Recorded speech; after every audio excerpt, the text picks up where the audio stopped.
Welcome to Bitstorm, a comedy game design podcast by two guys who know nothing about comedy nor game design. I'm Trevor Scott, and Ben has decided to just ignore all my pleads for him to come on to the podcast. He's Trevor got all high and mighty about his Podchaser thing, I think. Trevor, what are you talking about? I'm right here. So it's just going to be me again today. Trevor. So why can't you hear me? Well, I suppose we should Trevor. go play some click pitch. Trevor. So, for those people who've never been around on the podcast Trevor, you before, motherfucker, what are you doing? What is this? Is this a bit? Hang on. Are you doing a bit? I'm seeing that he's joined the voice channel, but I can't hear him. Trevor, are you doing a bit? What is going on? What are you talking about? Trevor? Can you? Yeah. Yeah. Ben. I was here the whole time. What the fuck? Oh, shit, I must have muted you. Okay, 3, 2, 1, click.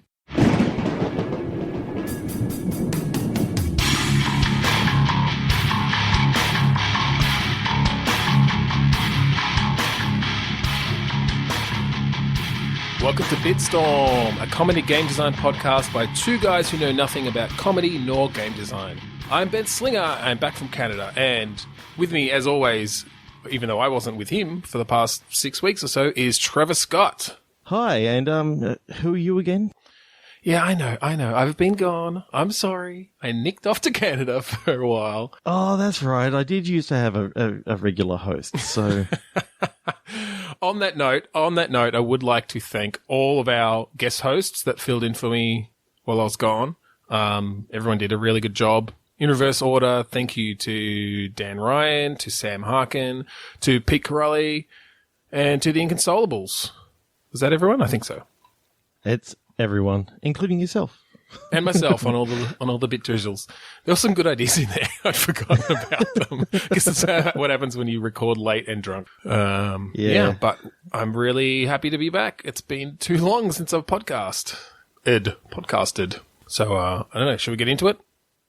Yeah, do you want to let everyone know what Click Pitch is all about? I've forgotten. I think we're actually going to have to just completely change the gimmick of the podcast because I have no idea what it is. No, Click Pitch. Click Pitch. Maybe I should have listened to the episodes you did without me. Fuck you. Click Pitch. Let's play Click Pitch. So this is a game where we each have a random word generator in front of us, and on the count of 3, 2, 1, click, we click refresh, get a new word, and try to come up with a game design based on that word, on those words. So yeah, let's get into it. Why don't you do the honors, Ben? Oh, all right. 3, 2, 1, click. Upside. Wronger. Wronger? That's not a word. I know. I'm on complexity average, and I'm getting. I got jobbed. It's not just as in JOBBED and wronger. Someone's trolling us. Yeah, well, I'm not doing jobbed. Jobbed is wrong, but wronger is wronger.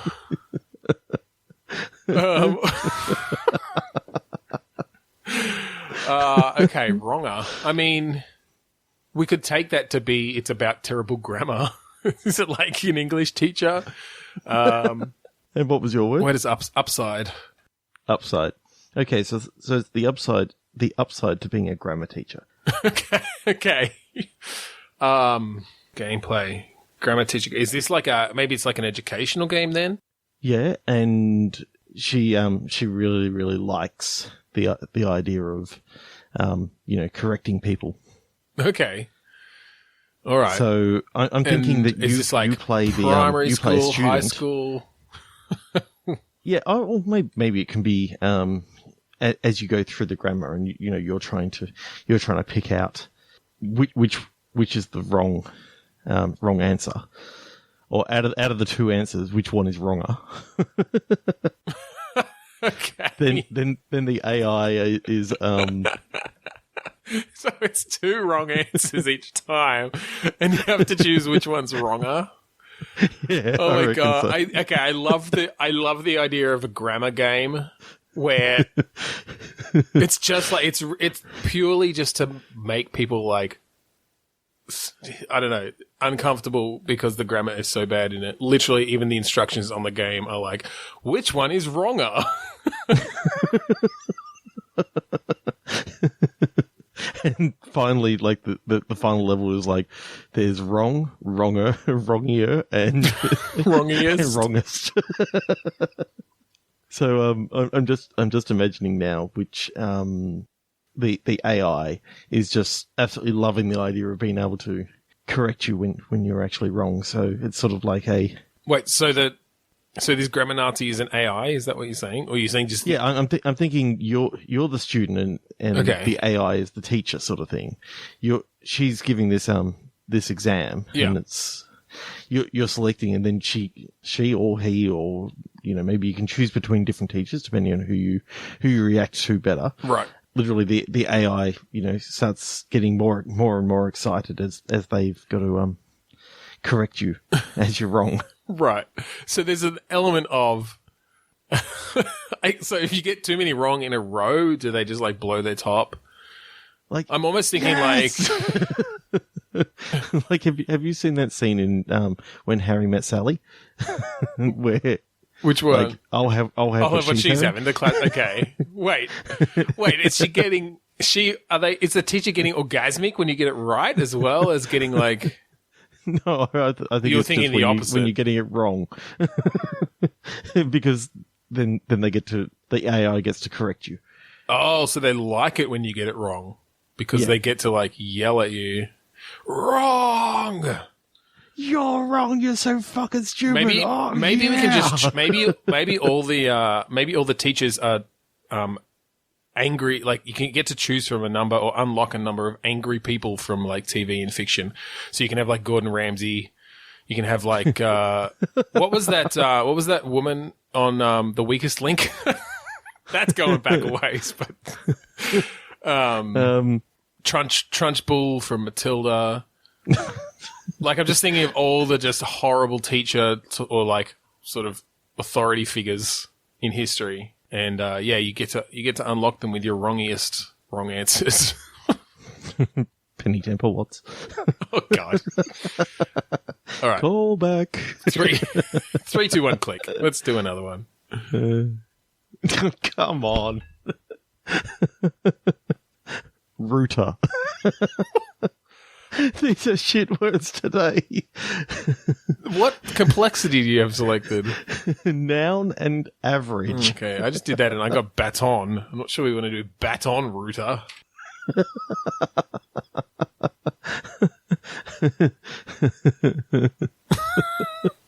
No. Well, okay, wait, hang on. All right, I'm turning this around. I'm turning this one around. I assume you got ROOT. ROOTER. Okay. I'm going to take that. You know how sometimes like North American informal, a supporter or fan or of a sports team or to like player. root for someone. Yeah. Yeah. That doesn't work quite as well in Australia where root means to fuck. Yes.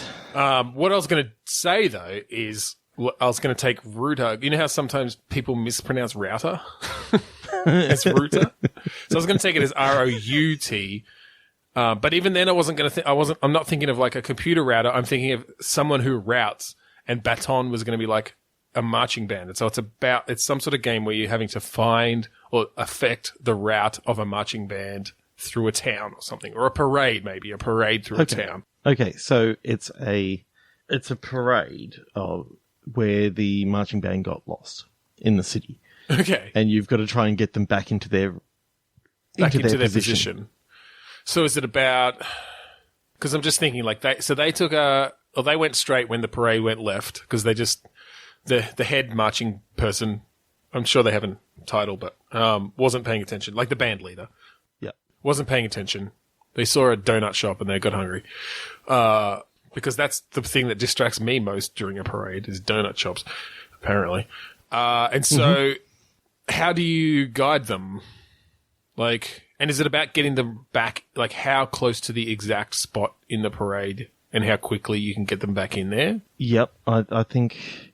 Or is this a game where the band leader is deaf, so he's at the head of the band, but the band behind him weren't actually paying attention when everything turned.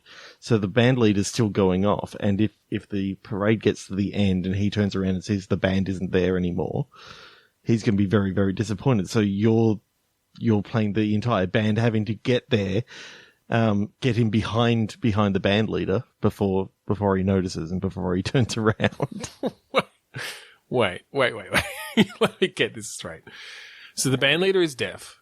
Yep. So they're just looking for, so they're supposed to be at the front of the parade. Is this it? Yeah, because they're just, they took a wrong turn. Doing the baton, up into the air and all that sort of stuff, walking along, expecting that they're actually leading their band, keeping them in time. But of course the band has got lost behind them and they just don't realize. So wait, did the band follow them or not? No. Okay, so the band's with the rest. Didn't follow. The band's where the parade's supposed to be, and it's just this lone baton twirler band leader. No, I'm thinking that the band didn't follow the leader. Okay, the leader is in with the parade, and you're the rest of the band having to try and move him to behind the band leader who's still in the parade. But he's not blind. Wouldn't he notice that he's not? But he's looking forward because he's looking forward at the float in front of him, so he's following that. But the band's gotten lost, so the band has to try and make their way back in behind the band leader. And the reason why he doesn't know that the band leader that the band has disappeared is because the band leader is deaf. Okay, let me get this straight because I got completely turned around on that. So the band leader is where they're supposed to be in the parade. Yes. The band took a wrong turn at the donut shop. Yeah. Stopped for donuts. And then they're like, oh shit, like, we got to get back behind the band leader into our spot before the parade ends, or they're going to be really disappointed. Is that it? Yeah. Okay. Yep. All right. Okay, now we've got the lore of this of this story down, with the backstory here. What's the gameplay? How do we do this? Are we sort of looking at like a top-down kind of, you see all the streets, or are you more, close to the ground, third-person sort of view, and so you have to sort of navigate your way around without having like that additional knowledge of where the parade is? Grand Theft Auto 1 style. Okay, so full-on like top-down 2D. Top-down 2D, but you're closer than seeing the entire city sort of thing. Yeah. So, and it's almost like a shepherding game because you're trying to shepherd, all the band members, to the right position. All right. So maybe do you play as like the second in command or something of the band command, who's just trying to herd the rest of the band back to the parade? I think you're going to have to. Do you have to keep them in like their groups, so all the like drummers have to stay in line, or is that only once you get them in the parade, they all have to be in the right spot? Maybe it's that they've scattered across the city. They're not even all together. You got to kill them. You have to track them all down in all their positions, and like it was the drummers who were into the donuts. They stopped for donuts, and it's like, without stopping, like they're playing constantly, but they just put like donuts on their drumsticks, and so when they like on the upbeat, occasionally they can take a bite. The guy on the bass drum can definitely, because he's only playing a boom. Yeah, exactly. But he had to buy a much bigger donut. But the guy on the snare who's just going. He either never gets a bite, or he eats a lot of donuts. Or maybe he's just like he's got a pile of like donut holes on his drum, and like he just beats the drum in such a way that he like bounces them into his mouth. What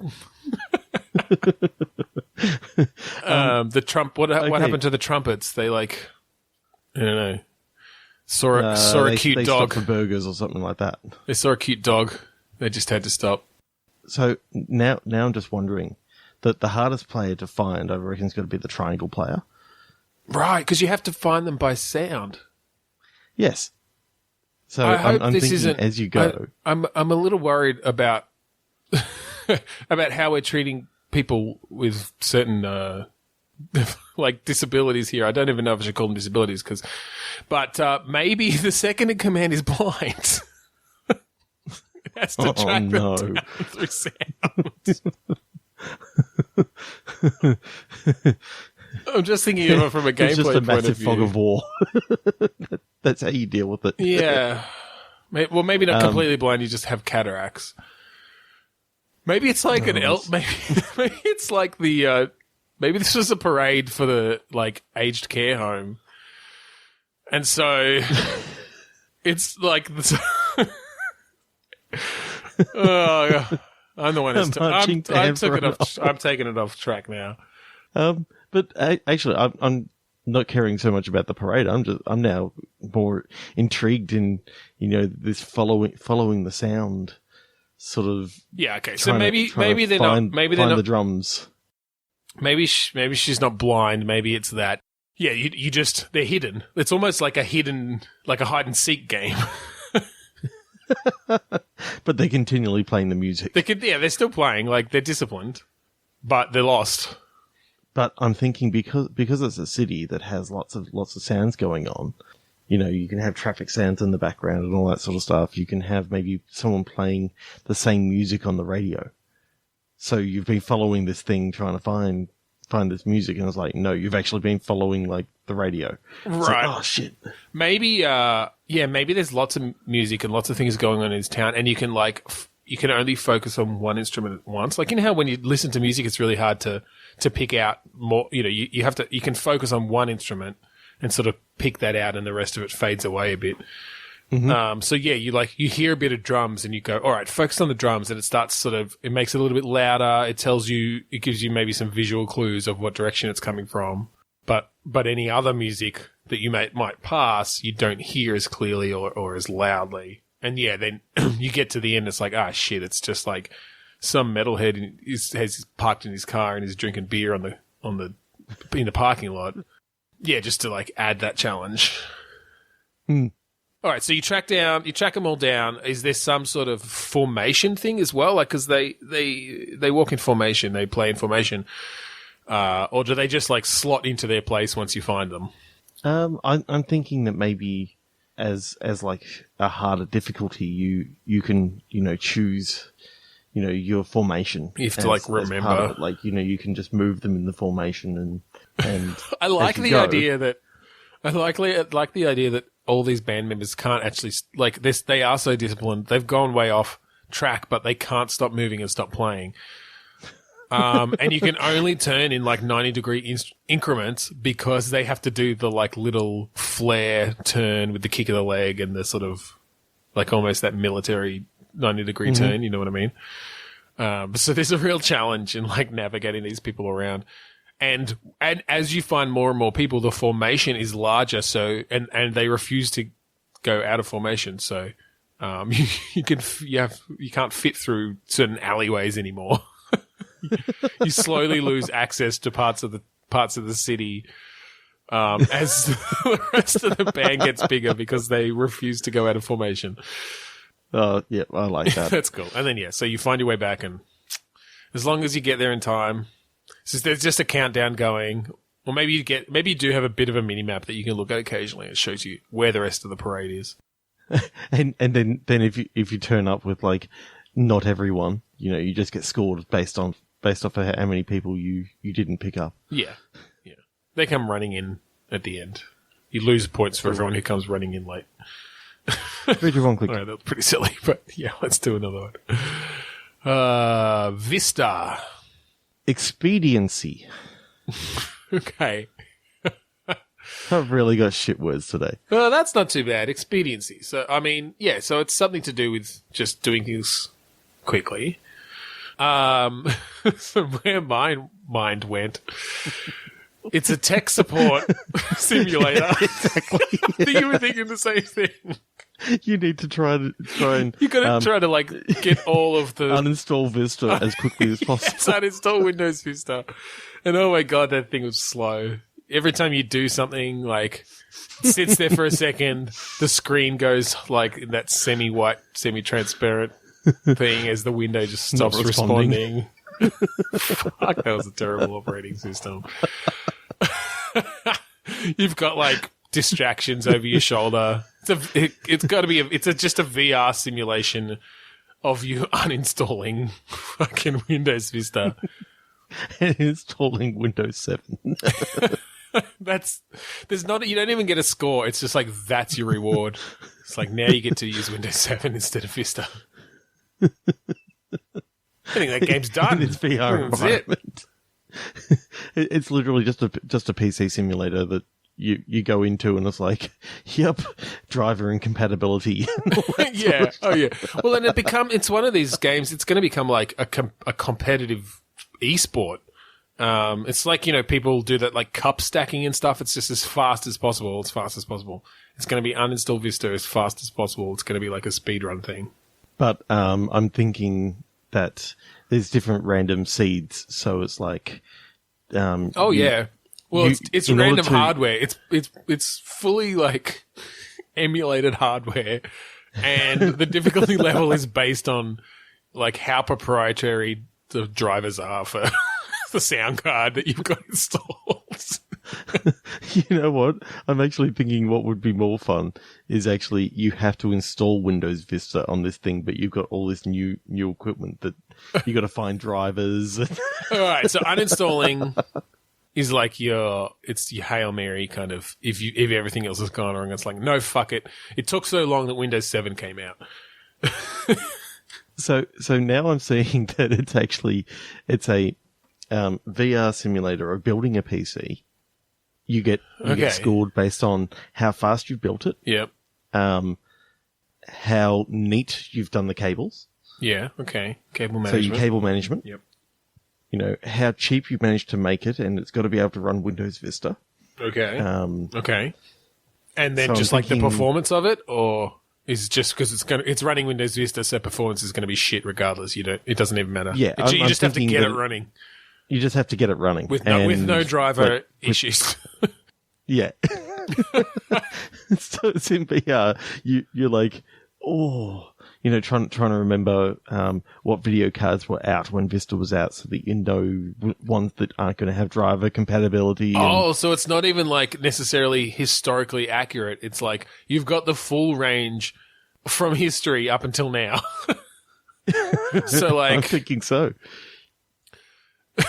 So like, don't try to get it running with a recent video card or something, because the drivers just aren't going to be there.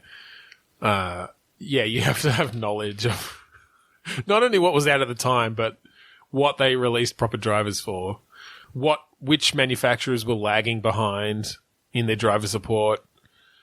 And so when you go to PC Case Gear and you go to select your video cards, you can select from a large range. Yeah. But it only, you got to actually somewhat know what was around at the time, because, ones that you've used previously may be out of stock. So just because you knew, look, the 6800 NVIDIA was out at the time, it's like, nope, out of stock. And it's like, oh shit, what else was out at the time? Is that because it's set in 2017 and there's 3 left of them in the world for sale in new inbox? Maybe so. So it's not even just the challenge of knowing what it was about. It's about figuring out what's in stock. There seems like too many random elements for this to really get going in the speedrunning scene. I guess they find glitches. If you put 13 video cards in this thing, the thing turns into a beast. Or maybe if they're just going for the speedrun record, they just they set up a macro to just buy, click add to cart on everything in the store. Buy it. It's a $57,000 bill. The magical in VR automatic delivery system just drops this pile of boxes on their desk. And they just see which ones have a video card in them. Because for some reason this website, it doesn't just tell you on the website that it's out of stock. They ship you an empty box with a letter in it. That's how it works, this one's right? on back order. Fuck. So I'm imagining in the speedrunning community, they just go with onboard video cards.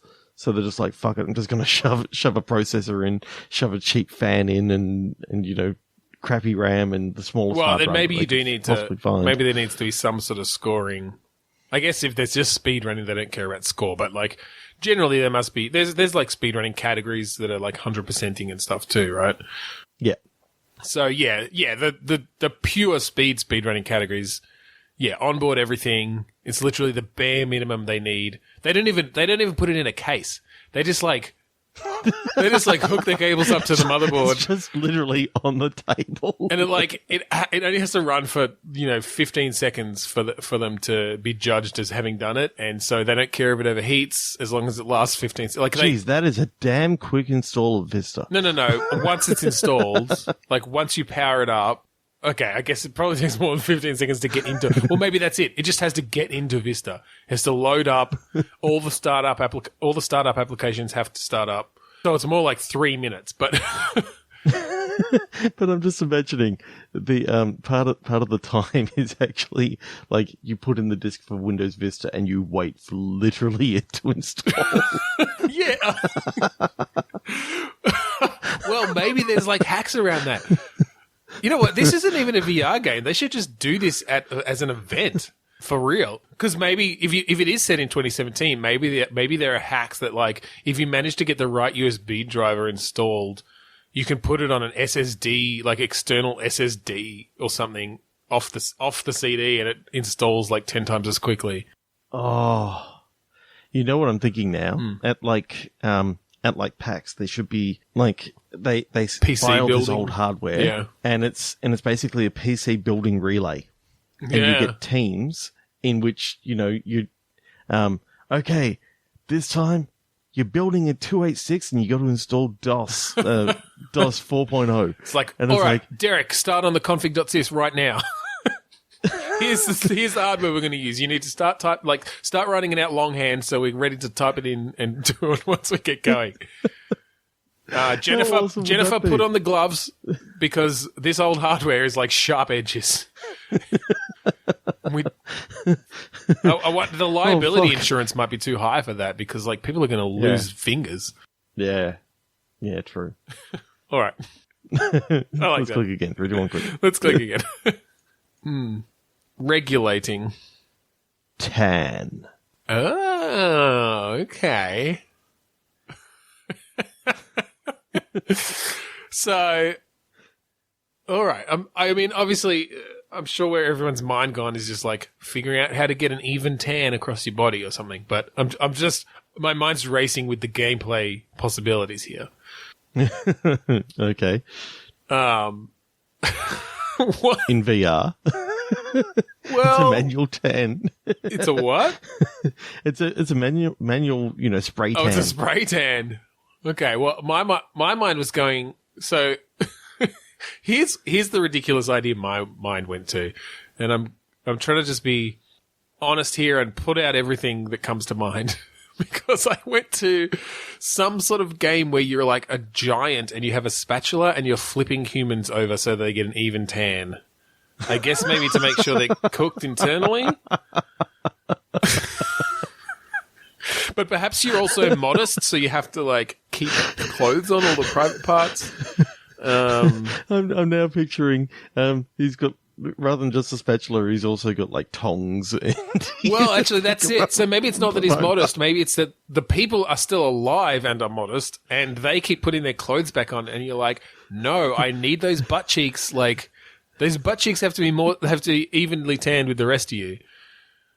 So if you leave one along, if you leave one person, one dude alone for too long, he puts his budgie smugglers back on, but the rest of him is too tanned then, so you have to somehow cover up the rest of him to just even out his butt cheeks.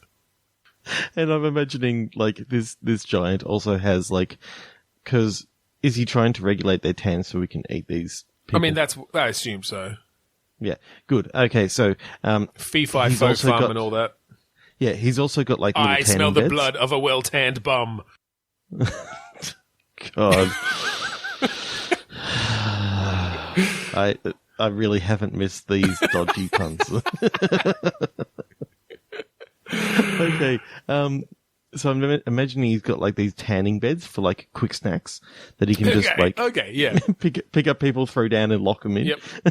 Yep. But there are only so many of them, so yeah. But they're it's not a real fix. It's nothing turning the people over on the beach. No, exactly. You need that real sandy taste. The proper UV rays. I kind of love. You don't want them to burn, so you've been very, very careful with the sort of sunscreen that you put on because you don't want that chemically taste. Oh, now for that, like for Victor over there who did put his pants back on when he wasn't supposed to. You have to like grab him with the tongs and you have to dip him in the sunscreen pool, but just like dip his legs in just to like the midway through his thighs and then flip him over and just dip him all the way to the waist. So that the only thing that is actually going to get tanned any further is his butt. And then so how do you keep these people still ever? Like, do you tie them down or I don't know, like Well, I think if you're looking at do you give them then they're too scared to actually move. But so it's like one of those virtual reality games in which that's interesting. You're having to keep an eye on these people. That's cool. Yeah. So yeah, I mean VR makes sense for this as well because there's so much sort of physical stuff going on with the tongs and the spatula. Yeah. Okay. So while you're looking at them, they make sure to like stay there. They're scared shitless. But if you look away too long because you're over here, you got hungry, so you're dealing with waiting for this tanning bed to ding to say it's ready, and you look back and fucking Victor again. He's so fast at getting those pants on. All right, give him a sunscreen dip, but keep an eye on the others. So. You've got to be very careful with the ones that take a dip in the pool because chlorine, sort of affects the taste. So you're wanting to dip them in the sea because that gives a nice salty. Oh yeah, salty taste. Yeah, and helps wash cure off them a little bit. Add some nitrates, and you get all that nice bacony skin flavor. You just cover them in oil. Yeah, it's like I want a crispy bacon person. You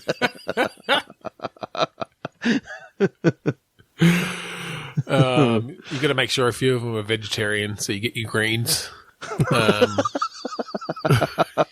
You scored on how well rounded your meal is. Then it tastes as good, but. You're a bit healthier. Victor was rather fatty. Yeah. It's like, but it added to the flavour. But you can only have marbled. A nicely marbled Victor. Unfortunately, one of his mates had drawn a dick in sunscreen on his back, so it kind of marred the presentation.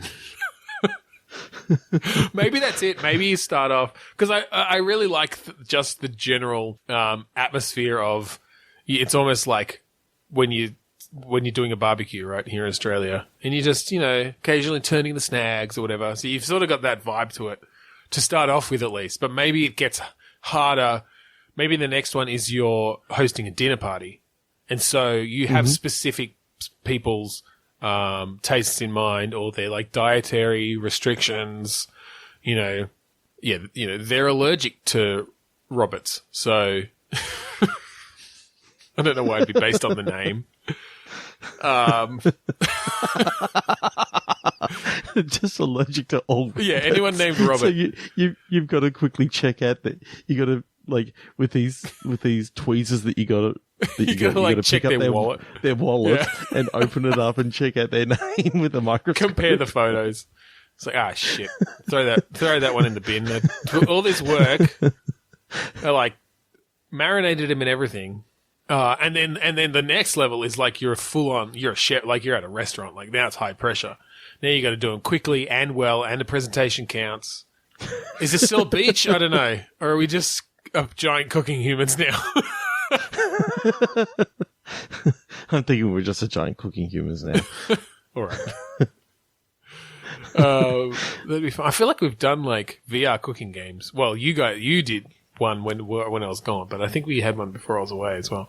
Yeah, Has anyone done that? I feel like it's a no-brainer to do a VR cooking game. Like the physicality of that. VR cooking mama. I mean, that'd just be Or perfect. something, yeah. Well, I really liked the idea you guys came up with. Was it a couple weeks ago? Was it you and Sam? With the, like, hibachi chef. Yes. Yeah. That was like, yeah. If you haven't listened to the episode, go back and listen to that one. Because And if you haven't, then why not? Yeah. How did you get here without, come on, backlog. Just because Ben's not there doesn't mean it wasn't good.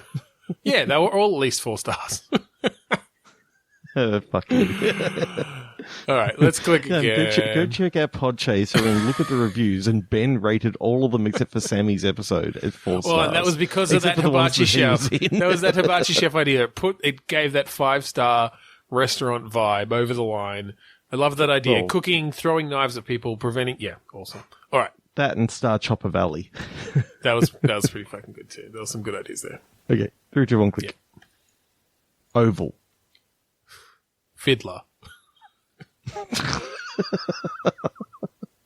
I feel like we can either go marching band again, which is, although I mean they don't have fucking fiddlers in a marching band, but like some sort of performance on a football oval with a violinist or a fiddle player, or we can go dirty, and I'm not sure we want to take it there. You know where I've just gone, no. I mean, something it's about a VR game. Oh god, it's a VR game. Okay, and it's about what Trump actually does in the Oval Office. Sits there watching Fox and Friends. Zip. Twiddling with his thumbs, signing things every now and again, and just tweeting. So you weren't going the masturbation route. I was just assuming he was fucking... I don't want to see that. Looking at his... VR game. I figured he was just looking at his fucking election results. All right, let's go down your route, because that's actually, even as a throwaway joke, was pretty funny, but... like, is it different presidents that you play? Like, it's a VR game where you play the president of the United States. Yeah. And maybe you get to select a character. And so it's sort of like... And of course, because we don't want to get into any trouble, it's all, different, slightly different names. Right. So it's, like Ronald Thrump. I was going to go Ronald Rump.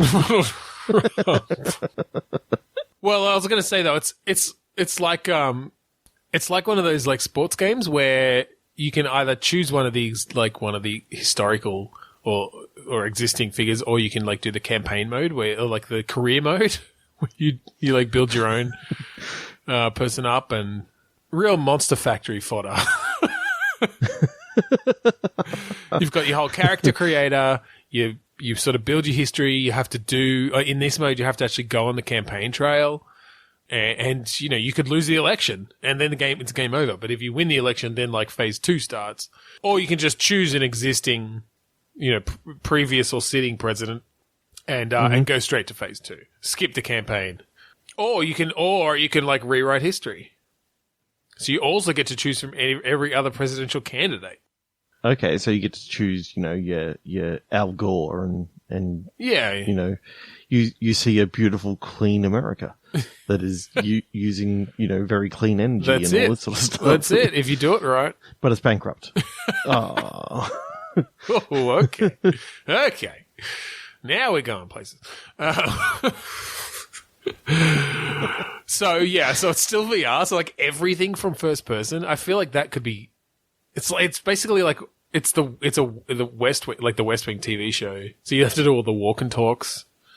There's just like random events that happen, and your staff comes along and runs you through them. Okay, so I'm imagining it's got like teleporting technology. No, it's not like you're talking about moving around in VR.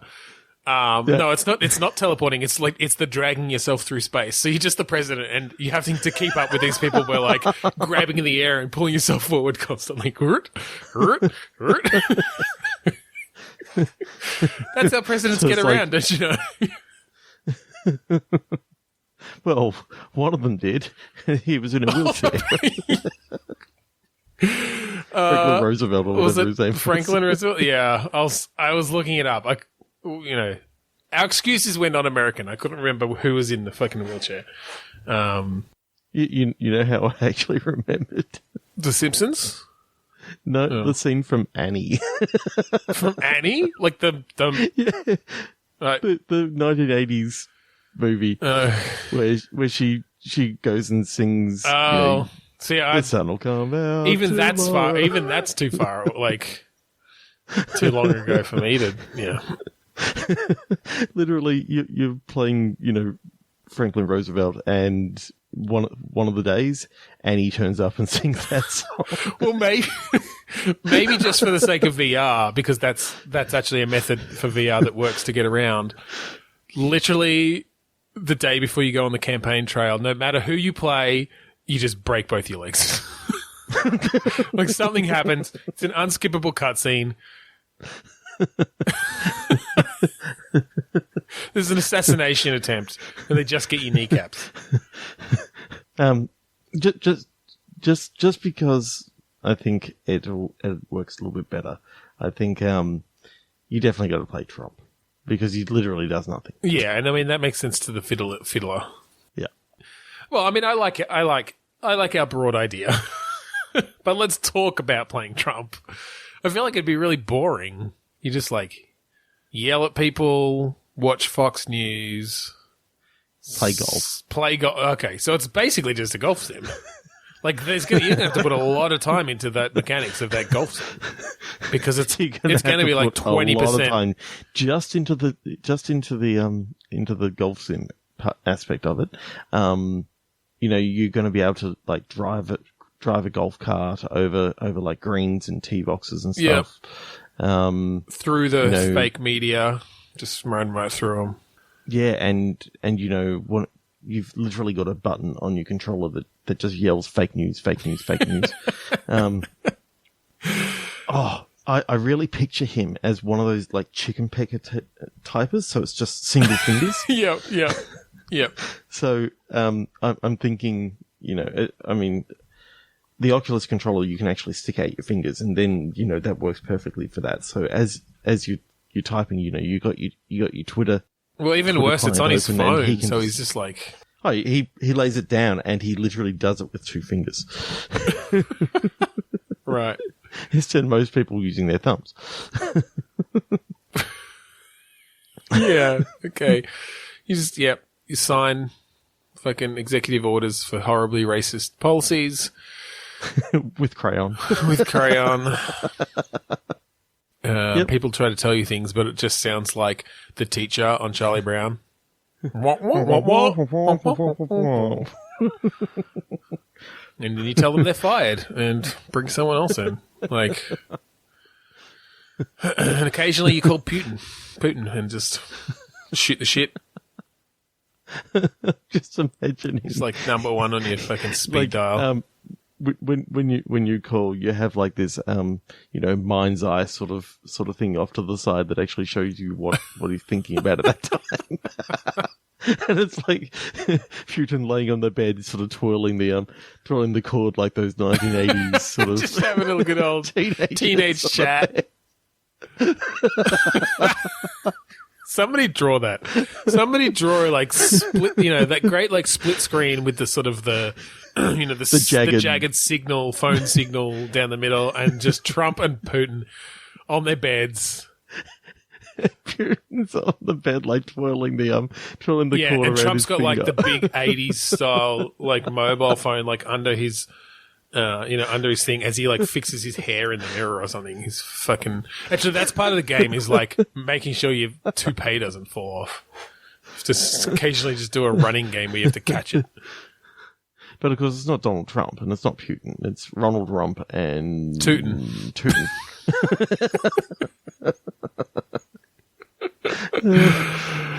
Through Javon. Yeah. What? Oh, I guess that's a word. Rancor. Dirtying. Dirtying? Yes. Alright, so it's a Star Wars licensed It's basically like a Nintendogs. But you play a Jabba the Hutt, and you're managing your like litter of rancors. You have to yell into your DS. Hooba noodle. I don't know. I can't do. What does fucking Hutt say? You gotta speak in Hutt. You gotta speak in Huttese to your rancors. So there's an aspect of learning the language and figuring out how to pronounce syllables that are not don't come natural to the human, glottis. Is that the right term? Yeah, it is. Good. So I don't know what. Okay, so whoever comes up with this game has to invent more Huttese. We have to hire a linguist, finish off the language to at least the point where you can say, fetch, go shit in the corner. Here's a Jedi for you to eat. And part of it, of course, like dirtying was your word. Like you have to clean them, but cleaning a rancor is risky business, right? They could take an arm off or he had arms. Yep. He had arms, didn't he? Jabba the Hutts have arms. I don't know. Anyway. Wait, no, the Hutt is the family. What's the fucking... Oh, whatever. No, Hutts is the species. Okay, all right. I always got confused. So what? So they call him Jabba the Hutt just because he's a Hutt? That's like really racist. Right, so... what are we talking about here? So, dirtying of rancor. Dirtying of rancor. So you have to... Yeah, you have to speak Huttese to it. You have to clean it. That's part of it. You have to clean it. Yep. And so... Are we putting this on a DS? Either on there are still DS DSs. Like, yeah, I haven't had a DS in a decade or something, but a 3DS. A 3DS, exactly. You've got your little stylus, and you have to scrub it in the right places. If it gets pissed off at you, it kills you. I guess I don't know. And then it gets dirty. Stay again. clear of its fucking teeth, and then you throw a Jedi in there. Hopefully not without the one that kills it. Without the lightsaber. Yeah, no lightsaber. And it gets fucking filthy again. This goddamn rancor. All right, let's click again. Where do you want to click? Radioactivity. Wildcat. Ooh. Okay. So. Where'd you go? You're the owner of the sports team, the Wildcats. Do you like how specific I was there? The sports team. We can decide on the sport later. But you're trying to breed the best sports people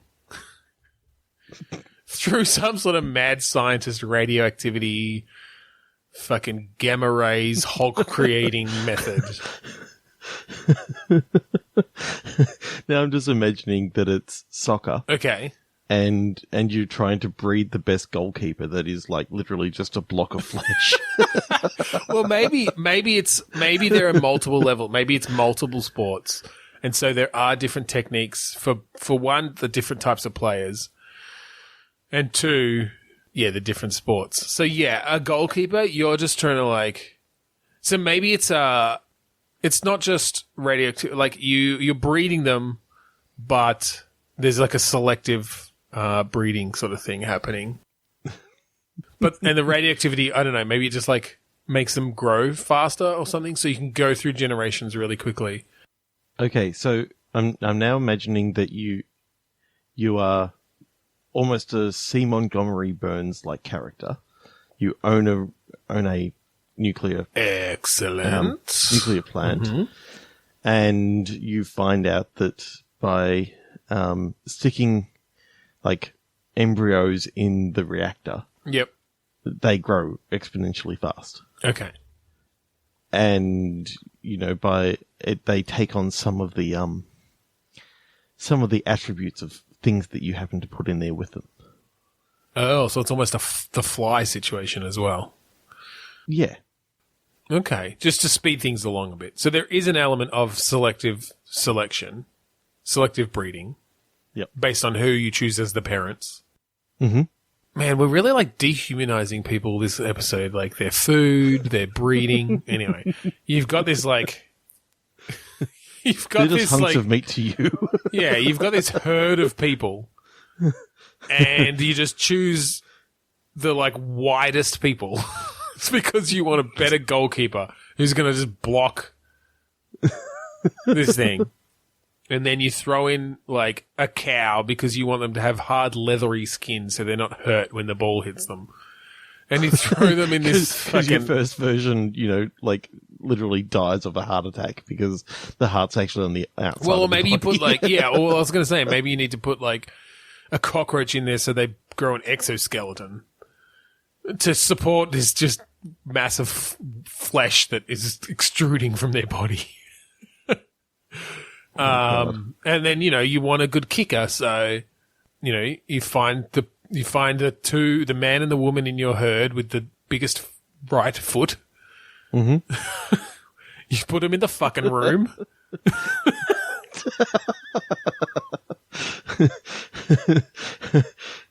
And, yeah. So, I'm just wondering, is there a current team that you gotta deal with? Like, that you're gradually replacing players on that team with, right? with Yeah, your newly trade them in and grown out. players. Yeah, yeah. Perhaps. Well, maybe you have to like. Maybe you can't fill. You don't want to fill your whole team with these mutants because there's a skill level as well, right? And if you have to mutate someone, like they're starting from zero from the skill level, and so they learn over time. And so if you've made someone that's pretty good, then they're going to pick it up. Well, and maybe that's one of the things you can do. Like one of the attributes that you can breed is how quickly they'll pick up the sport.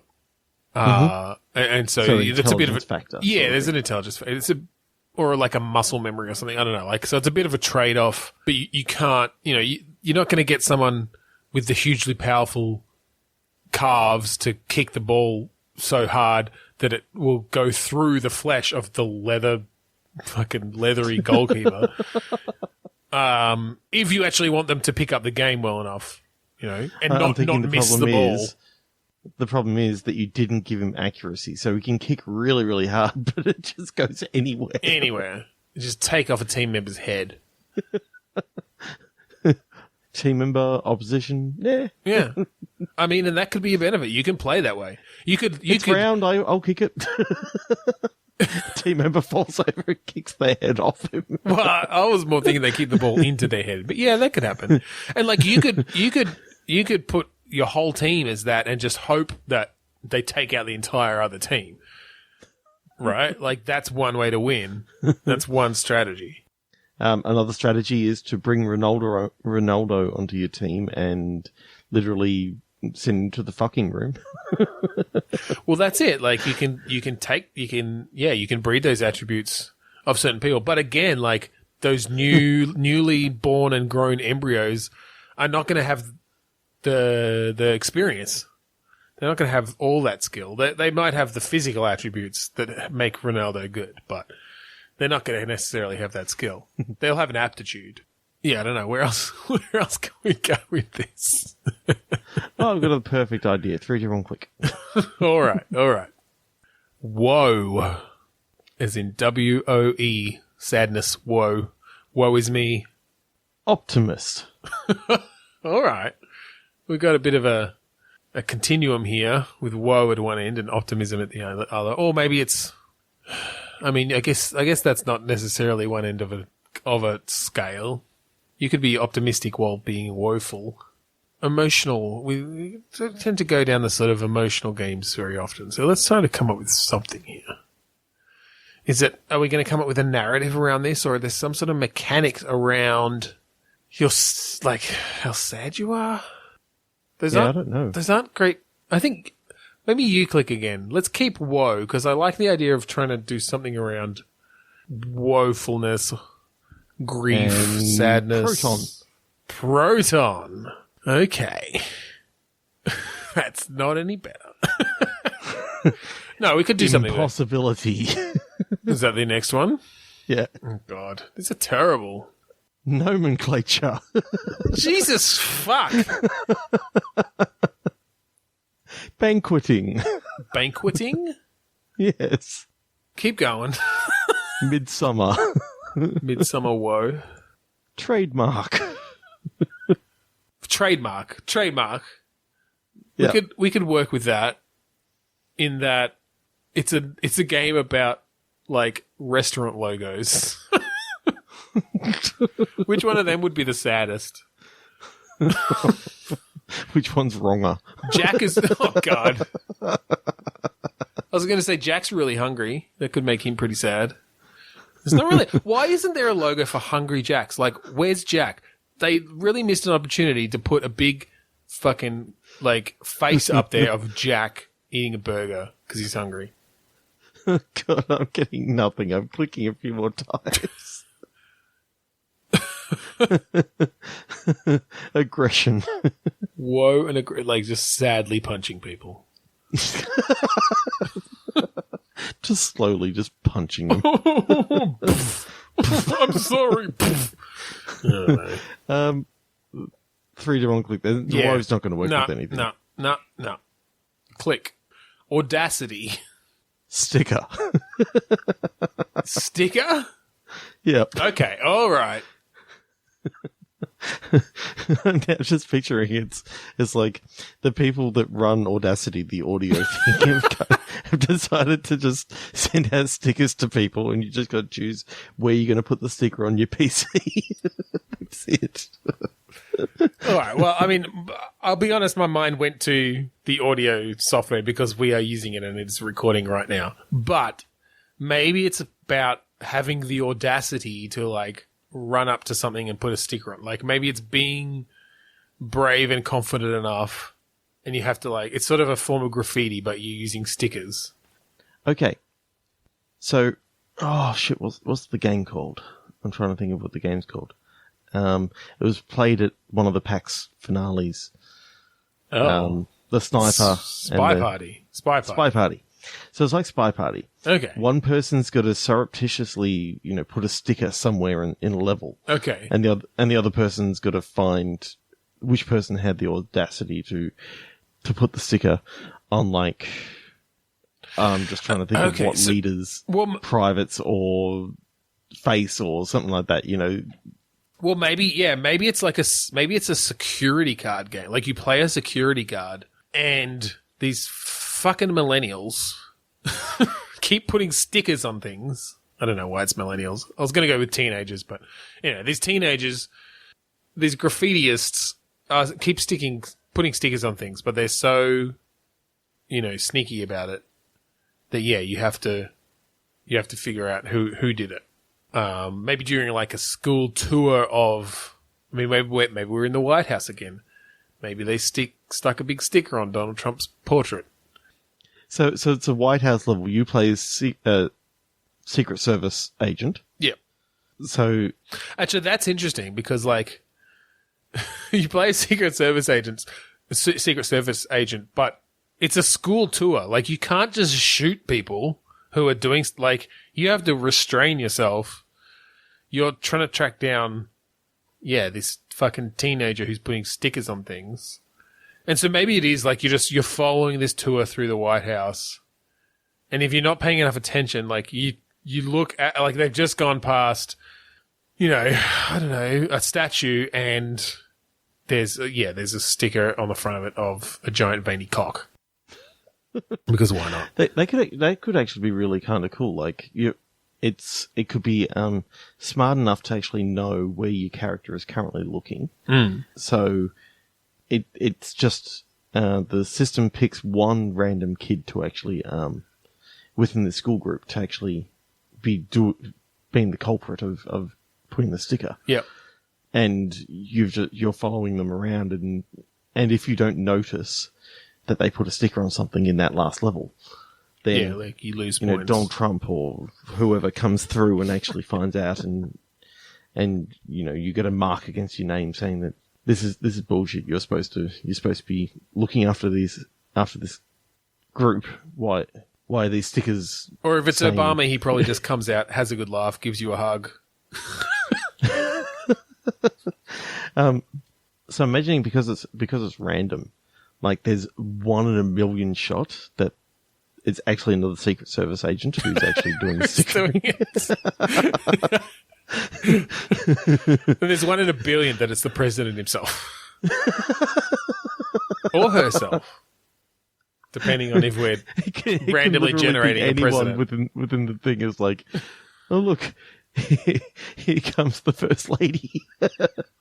And it's the First Lady this time. Or the current First Lady probably would. Not sure she likes her husband. Well, maybe it's not just that you're following the tour group then. Maybe it literally is, it's like a hitman level, and you're a Secret Service agent, and you're wandering around, and you just have to, follow the trail of these stickers somehow. You don't even know. Well, every now and again, you'll get a call over the radio. Yeah, there's another sticker. In an earpiece that actually says, go check out the West Wing because George W. Bush's statue has now got stickers all over it. Yeah. So you go there and you got to do some sort of investigation, Batman. Well, Batman style. Okay. Well, I was just thinking, you just have to be really observant as well, and you have to be patrolling, and so that happens, and you're like, well, I just went past the West Wing, and that wasn't the case. Who's come through here since then? Well, and maybe there is a bit of investigation. Maybe you have to go through the meeting logs or something. And it's well, the ambassador from France just had a meeting with the president. He, on his way out, could have just plastered these stickers over George W. Bush that say "Mission Accomplished." No, I think this could actually be, quite an interesting game. Maybe it can be a fictional version of the White House. It doesn't have to be the exact floor plan. Well, no, that would be a security risk. It's a procedurally generated White House. It might not even be white. Different shades of white, procedurally generated each time. The bone, the ivory, the off-white. Yeah, exactly. The mother of pearl.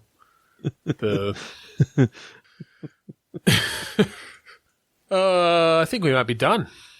Yeah, I'm thinking so too. So, thanks for joining us on Bitstorm this week. You're welcome. I had lots of fun. I did too. I hope the people listening did. If you want to find us online and talk to us, check out our previous episodes and stuff. We're on Twitter, Facebook, and Instagram as Bitstormcast. You can find us on iTunes. Just search for Bitstorm there. Give us a rating or review. Subscribe to us. And we have a website, bitstormcast.com. We have all our episodes there and all the ways you can subscribe to us there as well. We'd like to thank Kurudust for the song Mount Defiance off of the album Containment Failure. Also really like to thank our friends over at the AGPN, the Australasian Gaming Podcast Network. They've certainly been... They've been handy for a guest fun hosts. Community to be involved in. They've provided all the guest hosts for the for while Ben was away, which meant that I got to keep on podcasting. Yay! But also kept me doing lots of edits, so that was kind of sucky. Podchaser. Okay, so Ben's been working on this amazing site called Podchaser. We'd like you to check out Bitstorm on there using the beta key Bitstorm. All one word. Yep. Although we will be going to open beta soonish, so you'll no longer need a key to sign up after a little while. And of course, if you're listening in the future, 2019, hello from 2017.